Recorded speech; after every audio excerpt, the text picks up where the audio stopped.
ఏంటి అందరూ అలా ఉన్నారు? ఇద్దరు ఎక్కడికి వెళ్ళొస్తున్నారా? అది మార్నింగ్ వాక్ వెళ్ళాం నాన్నమ్మ. అబద్ధం చెప్పడం ఆరోగ్యానికి హానికరం గౌతమ్. నైట్ అంతా శంషాబాద్ అడవిలో ఉన్నారు అన్నది నిజం.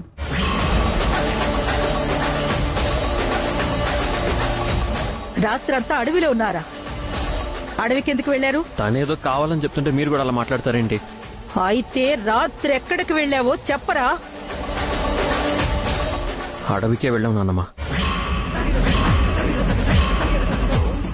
నీతో ఇదెందుకు వచ్చింది? చెప్పవే, వాడితో ఎందుకెళ్ళావు చెప్పు. ఎందుకెళ్ళావు చెప్పవే, చెప్పు చెప్పు.